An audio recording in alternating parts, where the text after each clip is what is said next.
पण चित्रकूट पर्वत या ठिकाणी स्फटिक शिला आहे, या ठिकाणी आलोय.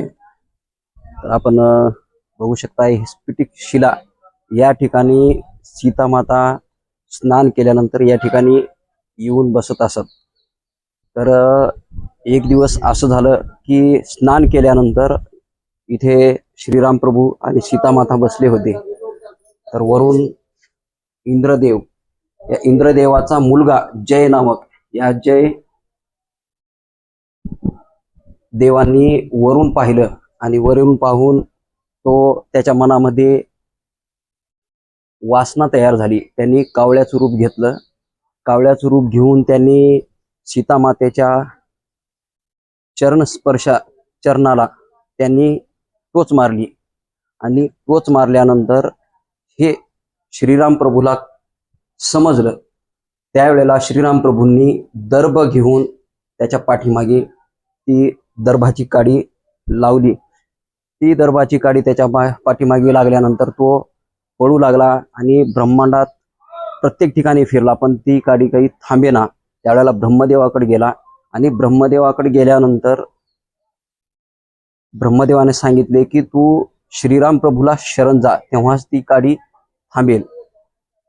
त्यानंतर तो श्रीराम प्रभूकडे गेल्यानंतर माफी मागितली. परंतु प्रभू श्रीरामचंद्रांचं असं वचन होतं की ते एक वचने आणि एक बाणी होती.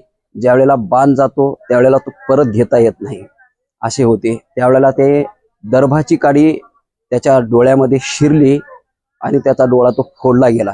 तेव्हापासून कावळा हा एक डोळा एकाच डोळ्यांनी पाहतो. तर आपण या ठिकाणी स्फटिक शिला आहे, तर स्फटिक शिला पाहण्यासाठी, दर्शन करण्यासाठी जात आहोत.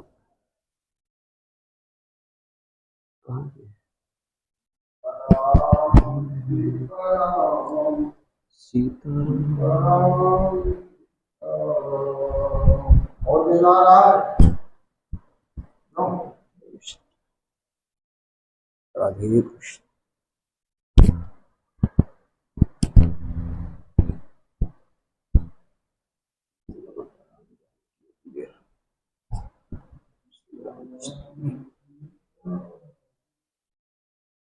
कहाँ पे है शीला? शीला आगे है.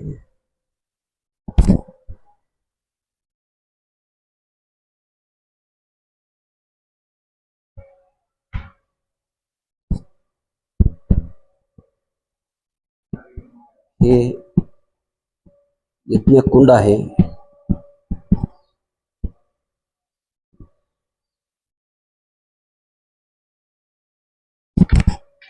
स्फटिक शिला कहाँ पे है? वहां पे.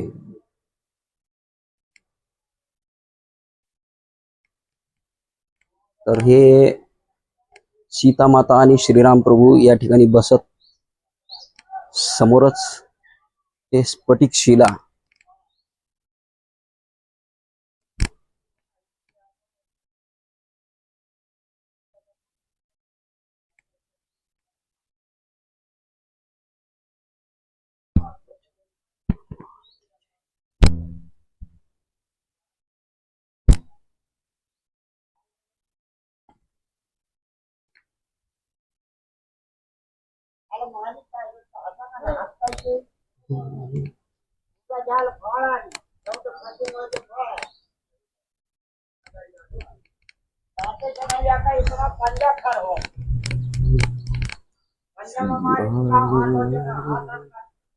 ही आहे स्फटिक शिला.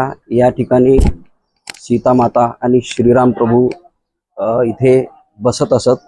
सीता माता स्नान केल्यानंतर या ठिकाणी येऊन बसायचे. इथंच इंद्रदेवाच्या मुलांनी जय नामक या मुलांनी कावळ्याच्या रूपामध्ये येऊन सीता मातेच्या चरणाला त्यांनी टोच मारलेली होती. हीच जागा आहे.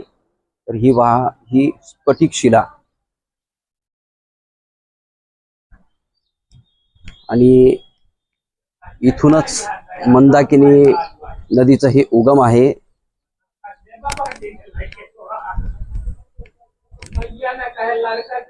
ले बैठ जाओ बैठ जाओ। ये स्फटिक शिला है। यहाँ भगवान राम जी माता सीता जी को बैठा करके अपने जीवन काल में एक बार स्वयं जंगल गए, वहां से फूल तोड़ के लाए और माता सीता जी को इसी स्थान पे बैठा करके श्रृंगार किए।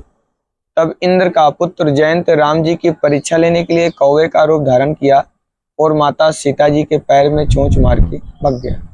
तब राम जी देखे माता सीता जी के पैर से खून बह रहा है तो क्रोधित हुए और एक सिंह का तिनका कौवे के पीछे छोड़े, तीनों लोकों में गया, कोई शरण नहीं दिया। फिर वापसी राम जी के पास आया, माफी मांगा। राम जी कौवा की एक आंख फोड़ दिए। तब से आज भी कौवे एक आंख से देखते हैं। वो राम जी का बायां पैर है। ये दाहिने पैर का घुटना, दाहिने पैर का अंगूठा। जो घुटना टेक के कौवा को बाण मारे वहां राम जी बैठे थे। यहाँ माता सीता जी, ये सीता माता जी का पैर है। नीचे लक्ष्मण शिला, ऊपर राम जी का मंदिर है, ऊपर प्राचीन यज्ञशाला है। इतना यही महत्व है। और ये मंदाकिनी गंगा है, माता अनुसुईया जी ने इनको अपने तपोबल से निकाला। और ये रामघाट होते हुए राजापुर, जहाँ तुलसीदास जी की जन्मभूमि है, उसी जमुना में जाकर के मिल जाते हैं। श्री सीताराम। तर हे स्फटिक शिला आपण बघू शकता।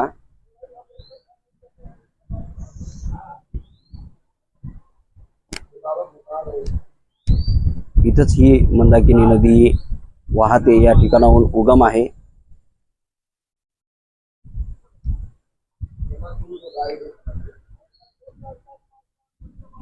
श्रीराम जानकी। तर मित्रांनो, मला फॉलो करा, शेअर करा, लाईक करा।